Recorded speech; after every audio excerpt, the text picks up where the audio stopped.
The Hard Thing About Hard Things.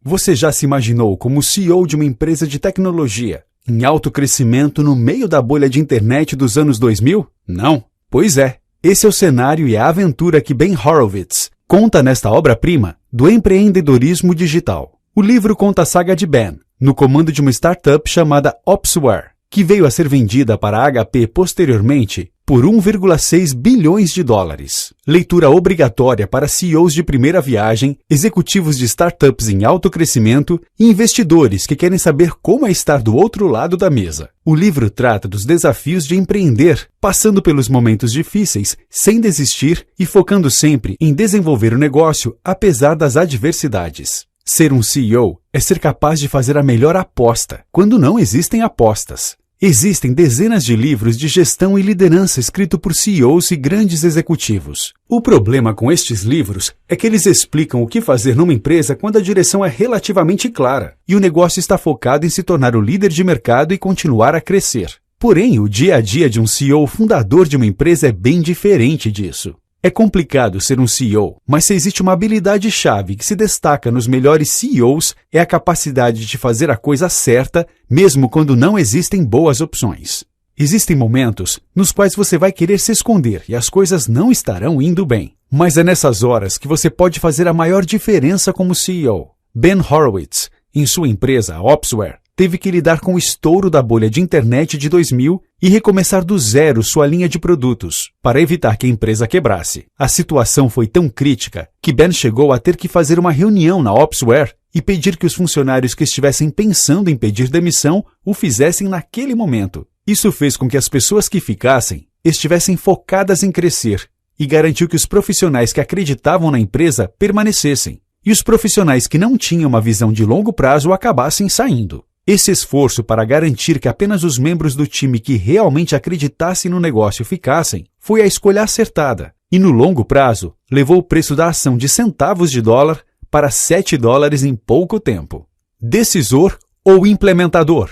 Existem dois tipos de CEOs. O primeiro tipo tem perfil decisor, com a característica de focar em definir o caminho da organização, sua visão e estratégia, mas prefere não focar especificamente na implementação, gestão e performance do dia a dia. CEOs fundadores têm esse perfil. Bill Gates, por exemplo, definiu cedo uma visão clara para a Microsoft: ter um PC em cada mesa de cada pessoa do mundo. Esse perfil gosta de tomar importantes decisões estratégicas e jogar xadrez, calculando friamente o jogo contra seus competidores. Porém, eles não gostam muito da execução, consistente em treinamentos, gestão de performance, design de processos, entre outros. Isso, algumas vezes, faz com que organizações geridas por pessoas deste perfil se tornem desorganizadas e caóticas. Por outro lado, os CEOs com um perfil mais focado em implementação tendem a ser mais focados no processo em si, na performance, e não tendem a tomar grandes decisões e dar grandes viradas estratégicas. Muitas vezes, esse tipo de gestão pode resultar em organizações que, diante de uma grande decisão, acabam desacelerando ou tomando decisões mais consensuais, o que é arriscado. Independente do perfil de CEO que você seja, é preciso entender seus pontos fracos e trabalhar para desenvolvê-los. Saber demitir é tão importante quanto saber contratar. Se você é um CEO, vai ter que demitir pessoas em algum momento. E se você sente que chegou esta hora, é preciso ser rápido e justo. Segurar profissionais de baixo potencial na empresa ou que não estão indo de acordo com o esperado reduz a produtividade de todo o time e também prejudica a cultura da empresa. Saber quem e quando demitir é tão importante quanto saber contratar, e é preciso saber como comunicar este tipo de situação. Se um CEO não toma providência sobre os profissionais que não estão performando bem e não comunica a notícia de acordo com a expectativa da empresa, rumores se espalham e as pessoas param de acreditar na cultura e na gestão da empresa. Porém, nem todos os profissionais que um CEO tem que demitir são necessariamente ruins. Em muitos casos, como no exemplo do autor, situações externas fazem com que a empresa tenha que cortar custos. Nestas horas, é crucial ser justo e engajar-se com as pessoas demitidas. É importante que a empresa invista em planos de demissão justos, planos de recolocação, recomendações para outras empresas e tudo mais que for possível para ajudar o profissional neste momento difícil. Isso é essencial para manter a moral da equipe e também para contratar no futuro. Quando é uma demissão justificada de um executivo de alto nível, como um diretor, VP ou altos gerentes, é preciso ainda mais atenção. É preciso entender que você, como CEO, é responsável pelo erro de contratação e comunicar isso aos acionistas e ao conselho de administração. Além disso, é preciso entender qual foi a causa do erro e como garantir que ele seja evitado no futuro. Quando chegar a hora de falar direto com o executivo, é preciso ter muito cuidado em como se comunicar, planejando a linguagem antes, deixando claro que a decisão é definitiva e jamais humilhando o profissional. Além da comunicação com o executivo em si, é preciso também comunicar isso à equipe e garantir que o negócio continua rodando como sempre e que a empresa segue adiante. Como dizia o lendário coach de CEOs do Vale do Silício, você não pode deixar que ele se mantenha em seu cargo, mas tem que deixar que ele mantenha sua dignidade. Recursos humanos e treinamento. Invista nisso agora. Muitas empresas falam que comunicação é uma prioridade, mas poucas realmente sabem que uma grande empresa se baseia em cuidar de verdade das pessoas que a compõem. Para um bom CEO, pessoas sempre vêm antes de produtos e lucros. Por isso é crucial que ele garanta que a empresa conte com um bom departamento de recursos humanos e que ele sirva para coletar sinais dos problemas visíveis em sua organização. O RH é como o setor de qualidade da própria organização. Ele não é capaz de entregar o produto em si, mas ele diz se você está entregando bons produtos e se o seu padrão de qualidade está melhorando ou piorando. Se, por exemplo, o plano de remuneração ou carreira da sua empresa não é competitivo, cabe ao RH diagnosticar isso e trabalhar junto ao CEO para garantir que isso seja corrigido. Também é crucial investir em treinamento para garantir que todos os funcionários da empresa dominem suas responsabilidades. Isso é conquistado através de processos internos de treinamentos claros. Todo o treinamento deve ser funcional, dando aos funcionários as habilidades necessárias para atingirem suas metas e serem bem-sucedidos. Além disso, treinamentos devem ser constantes e sempre revisitados. Além de ter todos os profissionais da empresa treinados, também é crucial treinar os gestores. É crucial deixar sempre claro para as pessoas o que é esperado delas, quais padrões de performance e práticas de liderança e gestão têm que ser necessariamente seguidos. É importante também criar um ciclo de feedback contínuo, onde sempre está claro para os profissionais e gestores o que eles fizeram corretamente e o que poderiam melhorar. Um bom RH e treinamento contínuo para o time de gerentes e executivos irão ajudar os gerentes a multiplicar uma cultura de aprendizado. O poder das reuniões 1 a 1. O maior papel do CEO é desenhar e implementar a máquina de comunicação da empresa. Essa arquitetura inclui reuniões padrão, processos, etc. Porém, um dos ritos mais importantes são as reuniões 1 a 1, que cada executivo e gerente deve ter com seus subordinados diretos. A reunião 1 a 1 existe para garantir que a comunicação seja constantemente reforçada e permitir que ideias fluam dentro da empresa. Para que um gestor tenha uma boa reunião 1 a 1 com seu liderado, o importante é que fique claro para o funcionário que aquela reunião existe para ele, e não o contrário.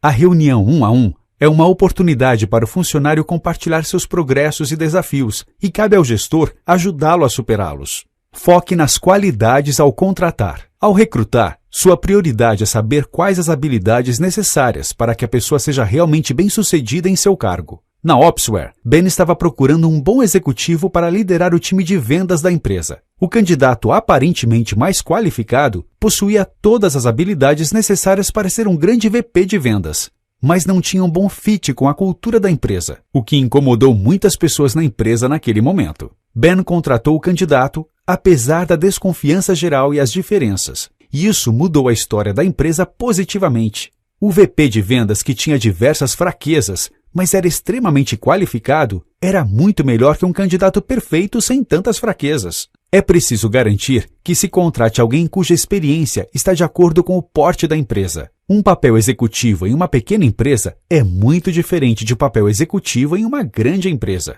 Em grandes empresas, espera-se que executivos tenham um grande volume de projetos chegando até eles e que consigam priorizar e analisar cada um deles. Em uma startup, eles devem criar seus próprios projetos e garantir que eles sejam executados em alta velocidade. Estas discrepâncias podem criar problemas nas expectativas de velocidade de trabalho e metas a serem alcançadas na empresa em diferentes momentos. Abomine políticas de escritório. Movimentos políticos internos podem se tornar um desafio para criar uma cultura sólida em uma empresa. Promoções não merecidas, fofocas e conflitos entre áreas são mal que deve ser cortado pela raiz. Para evitar este tipo de comportamento, é preciso contratar apenas pessoas ambiciosas pela empresa em si, e não só por suas carreiras. Especialmente na diretoria e no time executivo, é necessário que as pessoas foquem no sucesso da empresa e não em manobras políticas. Para isso, é essencial criar um ambiente que seja transparente e conte com avaliações de performance constantes, tornando difícil a promoção de pessoas que não atinjam suas metas ou se envolvam em situações apenas políticas. Sempre comunique a seus colaboradores a importância do seu papel e como seu trabalho será avaliado, para garantir que a performance da empresa siga evoluindo. Tenha uma hierarquia clara e faça com que cargos como gerente, diretor e vice-presidente realmente signifiquem algo e tenham as melhores pessoas possíveis ocupando cada um deles. Hierarquia ajuda as pessoas a entenderem o valor do seu trabalho e o quanto eles têm que ser estratégicos para manter-se naquela posição. Tempos de guerra versus tempos de paz. Empresas são como uma montanha-russa e têm seus altos e baixos. No alto ou na baixa, é preciso que o CEO adote posturas diferentes. Em tempos de paz, a empresa já possui vantagem em relação aos demais competidores do mercado, e é o papel do CEO focar em aumentar esta vantagem cada vez mais, garantindo a prosperidade. Uma estratégia de tempos de paz é o caso do Google, uma empresa que nunca sofreu competição e segue focada apenas em melhorar seus produtos. Por isso, sua prioridade é aumentar a velocidade com a qual as pessoas acessam a internet. O Google possui um buscador e diversos serviços extremamente populares e conexões mais rápidas poderiam torná-los ainda mais populares.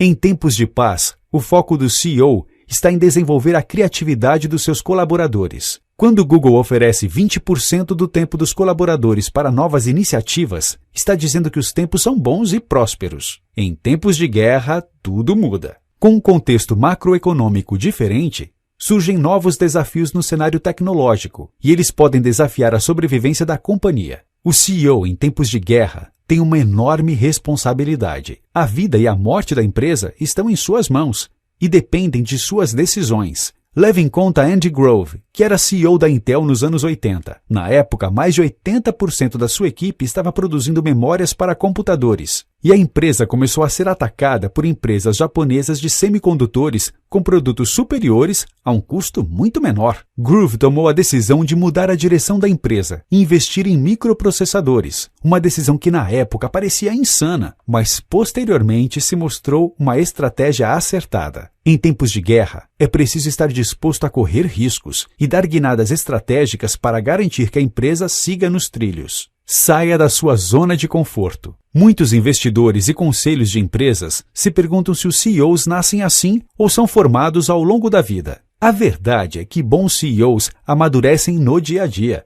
Para liderar uma empresa, é preciso desenvolver habilidades e características específicas para esse cargo desafiador. Isso significa que é quase impossível dizer se um CEO será bem-sucedido no início da sua carreira ou no seu primeiro trabalho como CEO. É necessário ficar atento às características que os grandes CEOs tendem a exibir. E para o CEO de primeira viagem, é importante assimilá-las e repeti-las. Um dos pontos mais importantes é a habilidade de oferecer bons feedbacks. Uma boa técnica é o chamado shit sandwich. Isso mesmo, sanduíche de merda. Para cada tópico difícil ou delicado, tente sempre colocá-lo entre dois outros tópicos positivos. Executivos maduros tendem a encarar esta abordagem como ensaiada e não sincera. Por isso ela funciona melhor com colaboradores mais juniores. Por fim, é necessário que os CEOs aprendam a se sentir confortáveis fazendo coisas que são essencialmente desconfortáveis. Assim como os boxeadores precisam treinar habilidades envolvendo suas pernas, é papel do CEO fazer as tarefas não naturais de modo natural. Vender sua empresa é um processo emocional e racional. Existem 3 tipos de aquisições de empresas na indústria de tecnologia.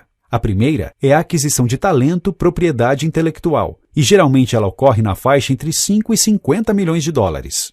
A segunda é a aquisição focada em trazer os produtos da empresa comprada para que o comprador possa vendê-los aos seus clientes atuais, e assim expandir seu portfólio de produtos. Estas aquisições ficam na faixa entre 25 e 250 milhões de dólares. O terceiro tipo é quando a empresa a ser adquirida pode romper com o modelo de negócios da empresa que a adquire, como ocorre no caso da compra da Opsware pela HP, por 1,6 bilhões de dólares em 2007. Toda aquisição é difícil de lidar emocionalmente e justificar racionalmente. A dificuldade emocional decorre do sentimento de vender seu time e sair de um negócio que tinha um volume consistente de receitas e crescia em uma velocidade constante. Não se pode deixar que estas emoções tirem sua racionalidade e seu poder de decisão. Comunique-se com todos os stakeholders e alinhe as expectativas para garantir que os objetivos de todos os envolvidos no negócio estejam claramente comunicados. Além disso, garanta que você, como CEO,